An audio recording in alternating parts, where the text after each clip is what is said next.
Hey everyone, welcome to I think the fourth edition of Mental Health Mondays. Phil, thanks for joining me again as always. Yeah, How are you doing? I'm doing okay, man. Yeah, Happy Easter. happy Easter. Yeah. Yeah, So it's Easter Monday right now. I know.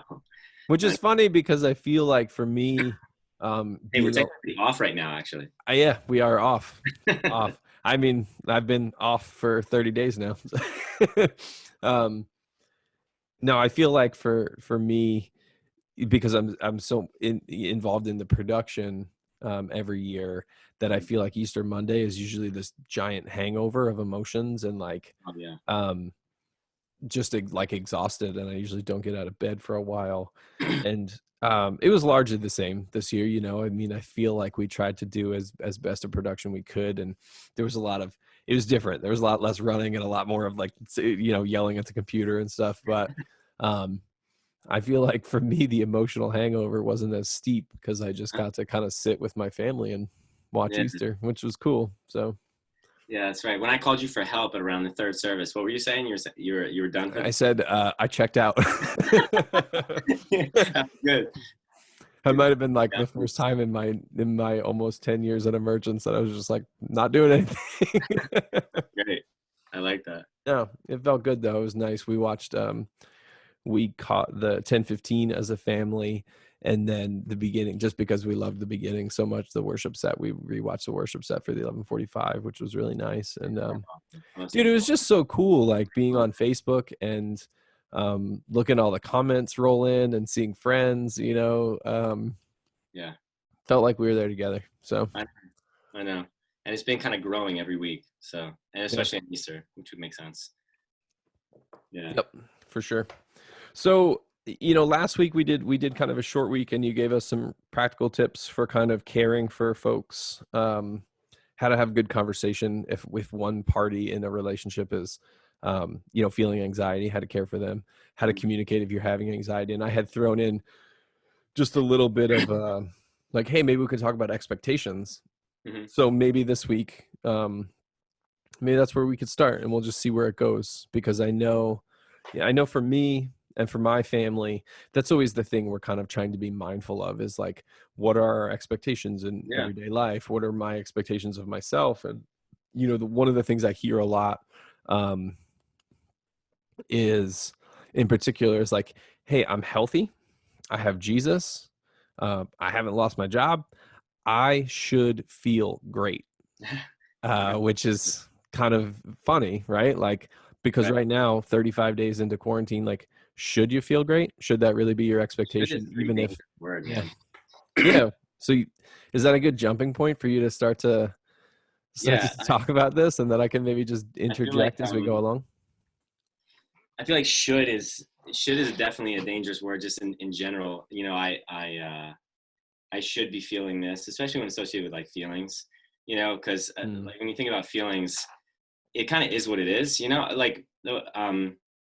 It's funny. Actually, clinically, when somebody first comes to see me, and stop me if I've said this before. Actually, I don't think I have. Um, but I go through a spiel the first time that somebody okay. comes in to see me, right? And I'll talk about emotional freedom and emotions in general for a portion of that, and I'll talk about a couple other principles actually having to do with expectations. But when it comes to emotions, one of the things that I'll say is that, um, and I go into emotions actually just because people are so uh, I don't know. Our culture, I think, doesn't know what to do with emotions a lot of times, Mm, especially for men. It's kind of because for so long we've lived in like a patriarchal kind of sure. like culture that had been like, you're, I don't know, you're. I could use a lot of other words. I'm just like you're a pansy if you don't, if you cry or if you show Right. emotion. You need to take all those, and you Yeah, punch you exactly. punch Right. your emotions deeply down if you're a man, right? Yeah, yeah. Or like feeling sad or like negative emotions is toxic. So like stop feeling that. Like look on the bright side. Like those, you don't want to feel too much of those. Like you don't want Yeah. to water those plants because they'll grow. So get away from them, kind of thing. And but one of the things is with emotion, we don't get to like order them on a menu in the morning, and Mhm. say, I'd love some shame, some embarrassment, some guilt, or some joy, later. I mean, we can hope for joy maybe, but um, life happens, phenomena happens, and then we experience emotions, and then we get choices in that matter, as soon as we become aware of that emotion. But the first one that comes up, we don't get a choice in the matter. It kind of happened. We can suppress it, we can deny it ever existed, or we can be honest with the fact that it happened, and that emotion is there, Yeah, and which is so interesting, like in our culture now too, because there's so much praise given to people who are not reactionary necessarily thinkers. They're proactive thinkers, or they're proactive doers, and that kind of stands in the face of that, because you, like you said, like you don't get to choose what emotion you're feeling when you wake up. You only get to choose how you react to it. So even that is like, there's a little bit of a crux there even to start, yeah. like, as you know, in 2020 culture, kind of how that's preloaded against I guess us. there's both, right? Hold on, I'm gonna turn this light off. You always tell me to turn it off. I do always tell you to turn it off, but it's okay. It's weird today because the weather is just Yeah. like chaos. So Wait, what were you just saying? I was just saying, in our culture now, we've kind of made that shift where like people are kind of praised for being proactive instead Oh, of right. reactive, like, Yeah, but you have to do both. Like right. you have to both. I think the honest, if we're honest with ourselves, there's both. Okay, well, wait, what did I just experience, and how did I internally react? Maybe we had enough control to not allow that to dictate our, how we acted. And then, okay, what's in my best interest, or what actually lines up with my values, goals, in terms of what I want to do with this, because what we feel like doing may be completely contrary to what is in our best interest, or what's, Hmm. according to our values. So that's where should kind of comes in. Like I think about that particularly with like grief, but you could put this with Hmm. anything. I mean, you lose somebody, and this often comes up. Let's say if you've had some sort of loss, someone you love, like depending on who that is and the connection you've had with them, and even if you had a strong connection, like you don't get a choice. You don't get to wake up in the morning and choose your feelings. And so sometimes people are really concerned about how they feel. They're kind of like, I'm not crying, I'm not weeping like other people are crying. Shouldn't I be crying? Shouldn't I be feeling deep pain? Like, did I even care about them? Am I some sociopath or something like that? Like, what's wrong with me? You Right. know? And I think, we're feeling, while there can be reasons that we feel something, or there can be a lack of, I don't know if you've been, there can be times where maybe you've been used to numbing and you can't feel, where sure, there could be an issue. But for the most part, I think, we want to be kind of gracious with that and say, okay, let me not judge myself or kind of condemn myself for what I'm feeling right now. And kind of just, I think of it like, Or not feeling, in that case, we're right? not feeling exactly. You don't get control over that. It's kind of, there's an ebb and flow to it, and you want to be honest with yourself about that. I think of it like the tide when you go to the ocean. It's kind of like you don't get to, you don't get a choice in the matter of how that tide's going, but like you got to deal with what you got if you're going swimming there. So I Yeah, mean, we speak very openly in my house about kind of mental health disorders and things like that, and just kind of managing emotions. And that's the tide analogy is always one that feels so relevant. And even a lot of times with like our temperature with where we're at with God, and not saying that we should always expect to have a low tide with our relationship in God, but when it comes to expectations, like I think everything in life has an ebb and flow to it, and it's when you can recognize that is cool, because especially with things that are positive, like how close you are, how much you're feeling the spirit, how you're reacting to that, how you're making healthy decisions. Like if you recognize that you're at a spot where you would normally see that low tide, you can be proactive about it, or yeah. at least recognizing I'm in a low tide, I'm in a dip, I'm in a valley. Let's figure out how to get back up to the peak. Sure, yeah. Well, I think, and that's where you can, you know, when it comes to the gospel, when it comes to Jesus, we have to take into consideration when it comes to our experiencing Jesus or the Holy Spirit, temperament, personality, wiring, and yeah, part of that is sure your daily engagement with the scriptures and your time meditating on on things that are good and noble and right, and biblically, and spiritual things or whatever, heavenly minded, that matters, but I think that's when it comes to the facts of the gospel, the historical person of Jesus, what he did, on the cross for us, that this event happened, that the God clothed himself, the God of the universe clothed himself with human flesh and in bones, and walked in our weakness, and and lived a perfect life, and was an acceptable sacrifice for our sins, and therefore was a worthy sacrifice, that paid, on the cross, rose from the dead, people 500 at a time watched him ascend into heaven, and that fact, the objectivity of that matters so much, because our feelings can be all over the map. And that's where we can get into trouble if we start to base how close we are to Jesus on how rich of an experience we had of the Holy Spirit, that morning in worship, because if I didn't feel him as much as I did yesterday, if I get so caught up in what am I doing wrong, I must not be close to him. Our closeness to him is not based on how much we felt that morning. It's a blessing. It can be a real gift if we felt super filled with the Holy Spirit and really, close to him. But that's not the basis of our closeness and our ability to access the Lord. That's based on fact, Yeah. So, well, it's like that verse in Hebrews that I read a couple weeks ago. Jesus is the same yesterday, today, and tomorrow. So that's not really true for us, right? Because of our feelings, because of our emotions, because of those tides, and because of our expectations. But that's such a nice grounding fact that Jesus is the same, right? I mean, amen to that. So, expectations, right? So we're talking about let's get back to expectations. Theology wise, even, it matters a great deal, to what we do with circumstances that come our way, and also, again, kind of the age we are when it happens. I think,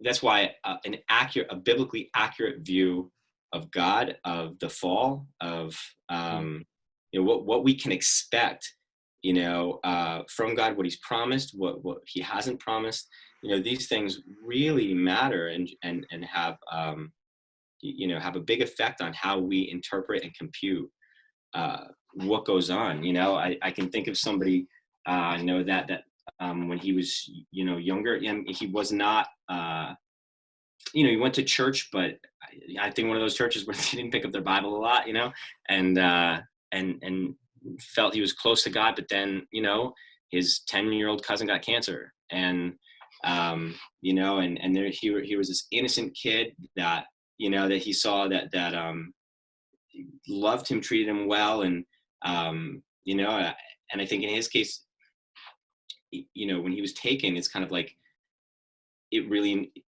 I don't think he's really looked or tried to have a relationship with God ever since. There's that sense of what kind of God would take a 10-year-old like that, and as much as there's something so deep to grieve there, your view on God, or how what you thought of him, what you thought of the fall, and your ability to trust God in these circumstances, are all shaped by what you're expecting of him, and how you're viewing him, what you think is true. So I think one of the most important things, for us to do is to be a student of the Word of God, and trying to, as objectively as possible, understand, okay, who does he say he is? What am I supposed to understand about the fall, about temptation, about death and brokenness and sin, and what God's doing about it now, what he's going to do about it later? So that might conclude the really heady part of our conversation on expectations. Because we could talk for hours.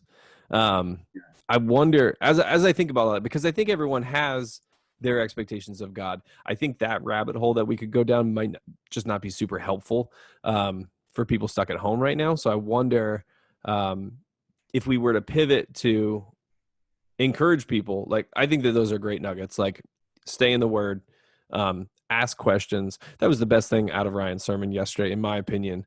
was that section on doubt where he talks about, like, are you being honest with your doubts? Yep. Are you just either saying no, they don't exist, or are you not really researching them and not figuring it out? If you have questions, right, dig in. God's Yep. going to reveal himself to you. It's amazing. Yep. But in terms of and just side note, put a pin in it. Maybe we should do a four-way grid call with Alex and Doug one of these days. We'll do a combined mental health Monday / theology Thursday, and we'll get like real deep in the weeds. But for some like pragmatic stuff, Yep. let's go back to the beginning where we talked about that, like, that example where it's like, hey, I am home, and right now I'm healthy and I'm safe, and I should feel good, Yep. or I should feel whatever. Mhm. I should feel brokenhearted for the world right now. I should feel whatever. Like, why is should so dangerous? And then really for the pragmatic part of it, what can we do? How can we reframe the way we're thinking to avoid the should? Yeah. So I think at any point in time, questioning trying to get a look at our own assumptions. I mean, because this matters so practically. I mean, with relationships, with how I feel about my own emotions, how I feel about my own thoughts. Um, this whole idea of, gosh, getting down on ourselves. I should be feeling this, or I should be thinking this. Why am I thinking that? I think one of the interesting examples I have is just like assumptions in our family relationships growing up. Like, I think the toilet paper one is a good one. Like, this idea of, Toilet paper is a hot button topic right now. It shouldn't be going, I know, right? It shouldn't be going under. Toilet paper always goes over. What's wrong with you? How could you put the toilet paper under? Or why do you make the bed like that? You should be making the bed like this. Like, what's, like, you don't make the bed like that. There's one make the bed. Or, I always get hung up on this because I wonder, when it comes to expectations on other people, like, let's just talk about spouses, because that's like a pretty good example, or kids. If you have kids, like, this might work too. Like, I expect my kids to, like, say, come home from school or finish up online school now, and do their homework before they, totally veg out and do that stuff. Like, where do you start to define in relationship what's an unrealistic expectation? And what's the difference between an unrealistic expectation versus a realistic expectation that you just don't even share? And, like, how does that become dangerous? Mm-hmm. Yeah. So right. Conscious expectations versus unconscious expectations, right? Like, there's all sorts of things that we're expecting, and we don't even realize it's the meta. It's like, we don't even realize what we're doing, but they're having an impact on our relationships and how we feel about ourselves and others. So, but in that example, okay, so what informs, why do you expect, your kids, before they go veg out? What'd you say after they do their homework, or they get home from school? What? I'm just using an example. I don't really expect that of them, but let's say, like, as soon as school is done, it's like, get all your work done before you watch TV or play with friends, or, go for a run or whatever. So that one might be more of like a conscious value-based expectation, if it's blind versus it's conscious, so if you just like, well, that's what you do, you get home, you do this, like, okay, that one might be your value, saying, hey, I've learned throughout my life that getting procrastination's easy. We want to tackle what's hard first so that we can relax, without something we're responsible for and that we take ownership, over, isn't left to be done, for later. Whatever, it's you're trying to instill that in your kids, versus, maybe one that's unconscious, where, like, this is a silly example, but I can think of one where, a married couple, a newly married couple, was having breakfast, and the husband went and got a bottle of orange juice, and he filled his own glass, up, and then he put the orange juice back, and the wife was terribly insulted, like, I would be insulted too, for the record. Right. So, and felt like, but I think it was a circumstance where, I forget exactly how it went down, but, like, it wasn't like, this sit down, like, I think it was just, they were casually in the kitchen and he went to get that orange juice. Sure. Stuff, right. And so, but she was kind of like, I feel like, you don't even like love me, Mm. and thinking back, one of the things that she always saw her dad do, was, one of the ways that she interpreted dad loves mom, was that he always poured her orange juice. Hmm. It's just one of those ways that she was like, wow, he really loves my mom. And so when he didn't pour her orange juice, it was like, do you Yeah, even like how dare love, you? like, Yeah. and if you love someone, you pour their orange juice, if so I think, there's so many things that I think expectations can be this light kind of, it can be this light topic where it's kind of like, hey, what were you expecting, from that friendship, from that spouse, from your employer, from your, uh, from your kids. But it can also be something, incredibly deep, Sure. based on what we've been through socially, what we've been through with our caretakers, whether our, what we've experienced emotionally. I think, growing up, and so the practical thing that we can do, is just have, I think, the humility, or just to slow down and check my bubble, whatever bubble I was raised in. Yeah, it just kind of check, wait, I'm doing it this way, I'm thinking about this way, you know what what makes me do that, and are there other ways of thinking that, feeling that, um Yeah. you know So what are some do you ever work with people to help them uncover like where those expectations came from? And are there any ways that we can kind of do that as an exercise on our own to say like, because that requires an extreme amount of self-awareness, right? To like dig back in and be like, oh, I value someone filling up my cup when they get their own thing because I've watched all these people do this and that's what I define as love. Mhm. Ho- like how do you figure that out about yourself? I mean, there's a ton of things that I know about myself, but I know that there's probably tenfold more that I don't know that are, you know, Yeah, so because some of them can be simple, some of them can be deep. Like we have, like, our some people call them a schema, or like a, like, for instance, our expectations, you expect, a lot of them are formed by being conditioned by routine behaviors over time. And so, Mhm. like, for instance, when you pull up to a red light, or it's a green light, you expect it to go yellow and then to go red. If it turned purple or something like that, you'd be thrown off, uh, Yeah. and you'd be like, what the heck is going on? What Twilight Zone are we in? Or why is that one doing something different? I think, so from a simple standpoint, we just are conditioned to expect certain things because of routines, Hmm. over time. Just, um, for that example, growing up, what routines were you conditioned by? And what are you expecting from the world around you? What are you expecting from friends? What are you expecting from yourself? Uh, you know, so I think one of the key ways that you see this happen is, like, somebody's conditioned by something broken, growing up, or something fallen, and they develop a coping mechanism to survive that, Oh. but they keep using that coping mechanism to survive that in present day. But now that they don't need it anymore, it sabotages them. It's not ideal, Hmm.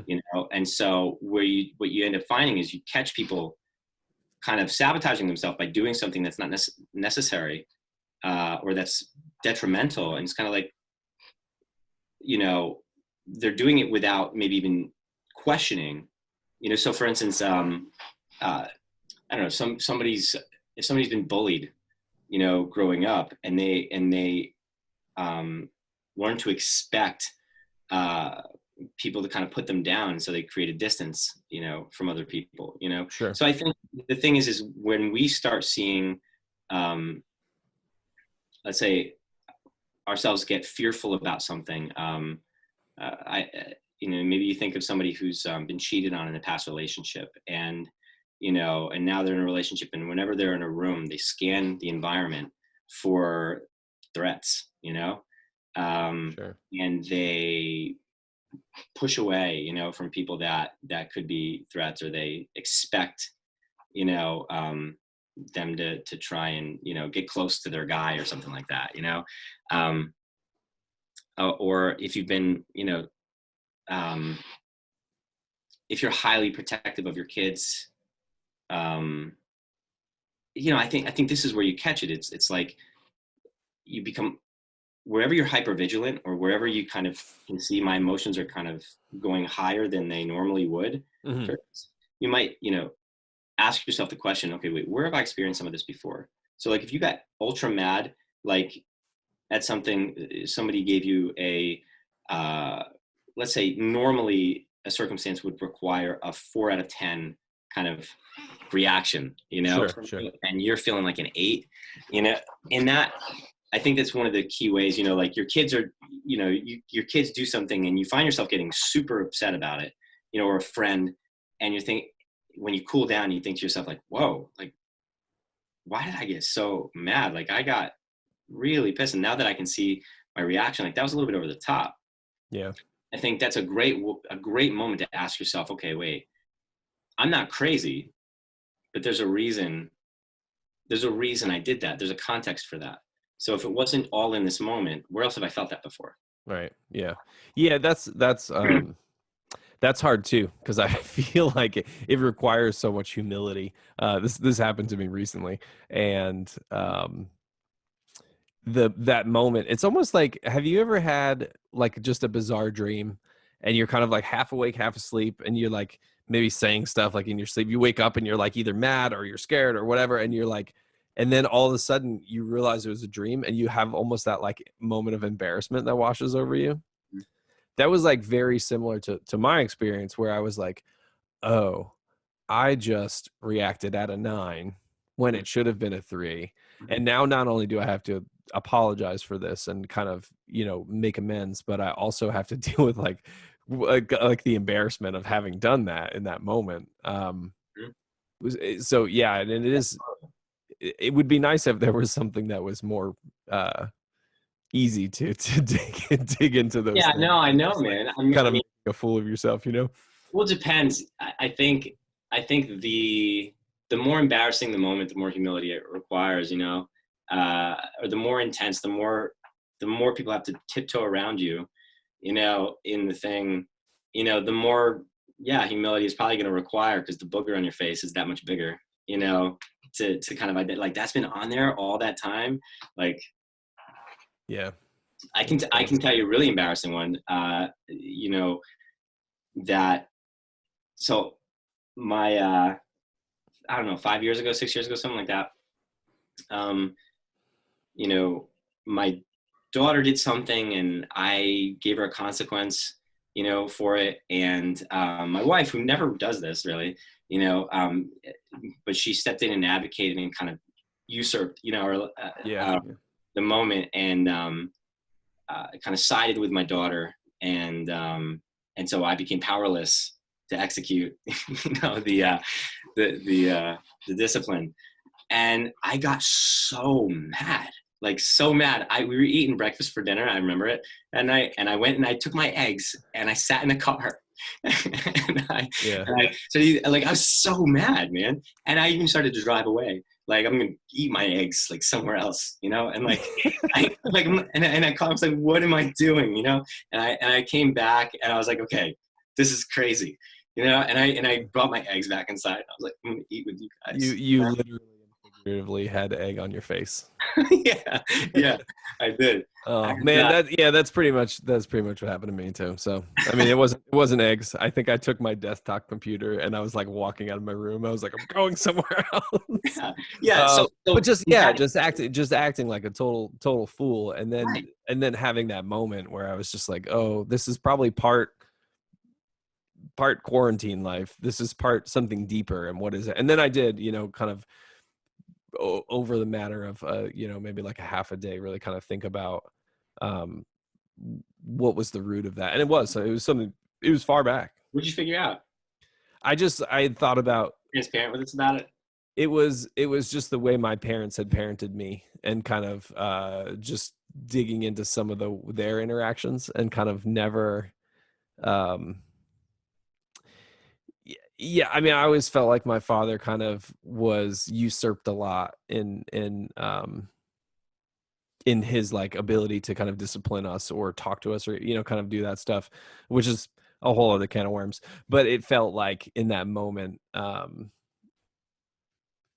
Yeah, there's just like some rocky stuff with my mom that kind of like came Right. back, just from Yeah, growing it's up. And I hard. was just You like, got to be careful, right? I guess I'm thinking about mine too, and I got through dinner, and ate without any more temper tantrums, and then by God's grace, went for a walk, and like for me, one of the best things I can do is actually when I'm mad, write down just I got to make sure it doesn't have a send button anywhere, hmm. but write down like exactly like how I'm feeling, about the situation and what I'm thinking and knowing it's probably going to be a little exaggerated and I can come back and look at it later and once I'm calm uh, and try to figure out okay what's exaggerated and where's the heart of it, you know.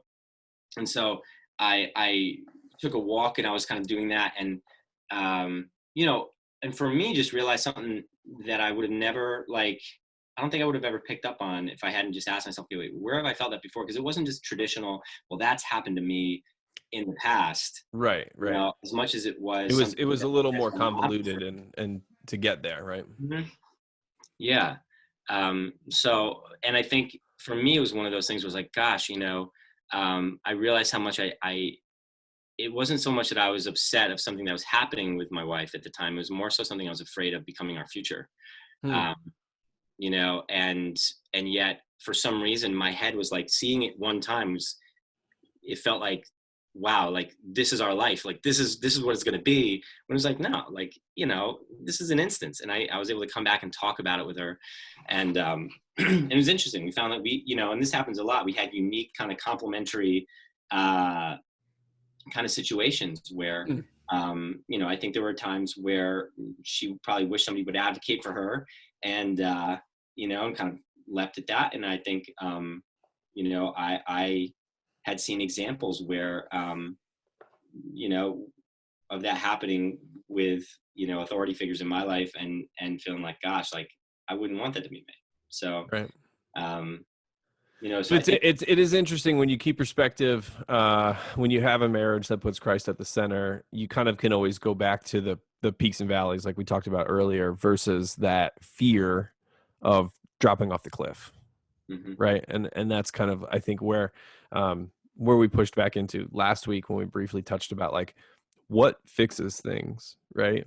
It's as much as it's there's breathing and there's being really self-aware and all this stuff, but at the end of the day the gospel is what fixes things and putting the gospel at the center of everything we do, yeah. our marriage, our parenting, whatever it is, our work, all that stuff, and that's gonna kind of filter through all things. And Yeah, because the reality is that, what, the way that I was parented or what what I could learn to, how much I feel like I need to be independent because people aren't going to take care of me versus, versus no, my parents were available, responsive, engaged, I felt love and discipline, not abuse and discipline, um, I people treated me like I was valuable. Therefore, it's easier to value myself because I felt valuable for a long time. It's kind hmm, of like social mirror. Um, and the reality is though is that I can look to the Bible. Yeah, the corrective experience. The deepest thing is none of us had perfect fathers. None of us had perfect mothers. None of us. I mean, there were gradations of how bad that yeah, was, yeah, for sure.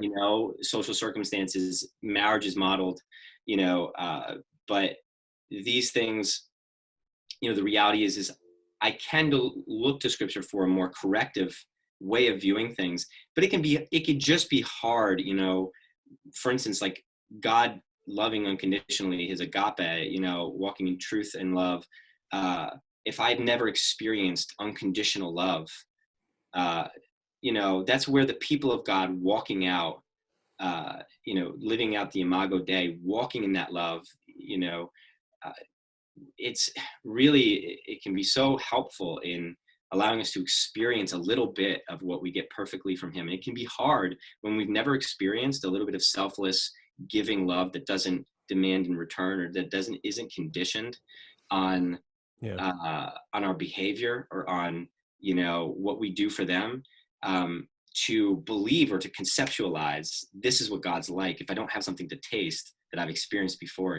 But I do think that's where faith does come in, and history does come in. There is one who has, who does love you, who does value you, who does, who does see you as infinitely valuable, apart from what you do, so I think, Yeah, yeah, and we get that taste. We get that taste at the cross and in the empty tomb. right. It's very fitting that it's Easter Monday, and kind of have you lay that out and talk about that. One cool little anecdote I did years ago. I was listening to this fella Ray Vander Laan, who did some books on tape before I think he became a really famous preacher. But he went over to Israel and did the entire Hebrew schooling from kindergarten on. He obviously had an accelerated, right? He was doing it as an adult, like kind of as research for his theology, like doctorate. But he said the first thing that they did for little 5-year-old children in Hebrew school is they put a little bit of honey on a piece of wax paper and they gave it to you and they said, "This is what God tastes like." Which is kind of funny and oddly metaphysical.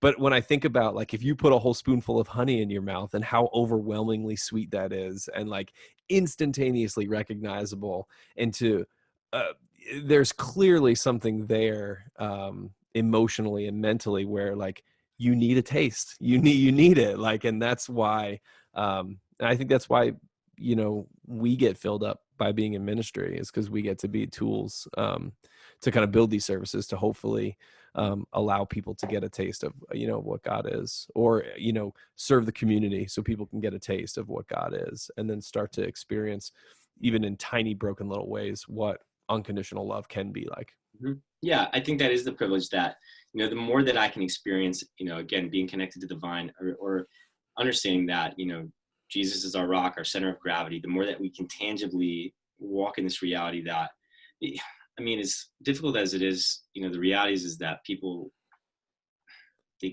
going to let us down. Even in death, they're going to let us down. Even if they're awesome in terms of being there for you, like eventually their impermanence, they will let you down. So I think, just that reality, the more we can experience the reality of God being the only one who will never let us down, that is perpetually there for us, and that he's the only completely stable one that we can go to. Like I always say, like even the strongest of people can get a hard lean, but only God can get our center of gravity, because like, even if I trust you like crazy, you're going to get a hard lean because I can't put my full weight, on you. But when I am walking in that, I'm able, because he's the one entity, the one being that has not been created, that has endless resource, that doesn't need from anybody. If I'm tapped into that, then I can give to you without requiring, back. And that enables me to love you unconditionally, provided I'm tapped into an unconditional resource. But if I'm not, and if I'm tapped into other conditional resources, then there's a limit in it, and it demands reciprocity. In that sense, it's hard because I it's a tough way of saying it, but I think it's like we're all kind of like, it's a horrible way of saying it, but we're all like parasites. Like, but like, I see what you're saying. We're gonna suck from something, like in order to live and survive, but everything else is but that's part of understanding our human condition, right? Like we need to be saved. Yeah. And in that way, we need to be filled up. Right. And what are we going to be filled with? It's like Jesus says, the eye's the lamp of the body. The way that I look at that, he says, if that light is darkness, it's going to be bad. If that light is good, it's going to be good. It's like, what do you focus on? What are you filling your eyes with? What is your attention on? If your attention is on what's good, it's going to, fill you with what's good. If it's on what's horrible, bad, it's going to fill you with what's bad. It's like, are we looking at the true light? Are we looking at him, or what are we looking at to fill us? What's our focal point? Yeah. Cool. Yeah. Well, so 3 kind of quick takeaways. One, check your expectations, right? If you wake up and you go, I should feel XYZ, maybe remember, should is a dangerous word. And let's try to think around that. 2, I love that idea that you had, whether it's with expectations or if you maybe screw up, you're in a fight with your spouse, your kids, just a friend, write down what you're feeling. Don't maybe blurt it out like I normally would, and then kind of check it after you've calmed down. Mhm. Um, and there was one more too that you had talked about. What have I felt before? Yeah, I forget what it is, but I just wonder if you have any, from a clinical standpoint, like what do you make of expectations, and who can you trust? Like, do you always need someone to tell you if your expectations are unrealistic, and then we can kind of wrap up from there?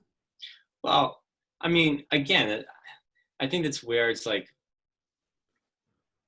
I think the only one that can really tell us at the end of the day, apart from like legally, I mean, ends up being Yeah. biblical, in terms of a true standard, because otherwise it's all subjective, it's all opinion, Hmm. I think that there can be, of course, things that you're expecting that set you up more for disappointment, or that, um, set you up more for failure. But I think we do. I mean, as created beings, I do think that we are trying to have a sense to like ask ourselves like what's fair, what's right, what's normal to expect. And you know I th- that's where as Christians we have the comfort, I think, of saying, okay, at least we have an objective point of reference for truth. Hmm. Prior to becoming a Christian, I was, man, especially towards like later on in life, I was lost, man. I mean, in terms of like who can tell me, apart from like obeying the law, not going to jail, like who can tell me what's right, what's wrong, Right. Yeah, you get what's, into a lot of you know? philosophical moral compass Sure, conversations with yourself. sure. But I think it does get pretty practical. It's like, for instance, what are the rules? What are the governing rules in my house? Like here, as the parent, how much of those, and what will your kids think later on? In terms of were they convenient for you, or they passed down from your Italian heritage, or from your parents, or from like or were they biblically informed? Were they because you've been trusted with this authority by one in authority, and you're laying them out because you're in submission to an authority higher than you. And so like, because that, what are those things that we should expect, or that are we're going to celebrate, or we're going to discipline, or we're going to, Hmm. Yeah. uh, yeah. Same thing with So emotions, though, or with so our it sounds thoughts. like at the end of the day, maybe just being establishing and fertilizing and growing relationships that you can be open, honest, and vulnerable in is going to avoid some of that expectation stuff. Mhm, And then just having Jesus at the center of everything sounds like pretty practical advice. mhm. Um, Yeah, with and that, realizing how much of how much the way that you're responding to things, are can be affected by what you've been through and what you've seen, what you've oh, that's what it was that you said before, was if you're responding in a way where you're at a 9, but it should be, it should merit a 4. That's right, probably right. a red Before you flag get of your condemning with expectation. yourself, be curious with yourself. You know what I mean? Mm, Like investigate, be curious, instead of just being like, I'm a I mean, repent if you did something terrible, but like, you know, ask yourself, okay, what's lighting that fire in me? yeah, What's to a personal inventory. hmm Yeah, cool. Well, hey, what's one thing that you're doing for yourself right now to stay sane? mm, you go first. I'll think about it. Um, Today I am making the choice, other than this, to take a day off. I'm gonna read some fiction, and I'm not gonna do any work. Wow, That's that's my one, that's my self present. And then the thing I am doing for a neighbor, there's a nice couple that lives, I can see their house through my window, and they're the best. And usually we get to just kind of celebrate Easter with them a little bit, but I'm going to bake them a loaf of bread and go drop it off with a nice little note for them. that's pretty cool. So that feels like, even though it's for someone else, it's kind of for me too, because it makes me feel good. So Yeah, yeah. So I guess last night I went to bed a little bit earlier than normal, and and this morning, despite I think my kids wreaking havoc upon my house, I snuck. I got a little extra time in bed with my wife. nice. Which was very nice. And and after we get off our phone call, I have a scheduled call with a good friend that I have a weekly. phone call with that helps to nurture my soul. So Awesome. That's very good. I'm glad that you are being an example of taking care of yourself. And I, as always, thank you for sharing your infinite knowledge of mental health and how it combines with the theological world. And I mean, I would love to say that we wouldn't be doing any more of these, because that would mean that maybe we were out of this, but I think we got more coming. So think of some good topics, guys. If you're watching and you want us to talk about anything, leave some comment. It'll probably be over here, I guess, but leave some comments.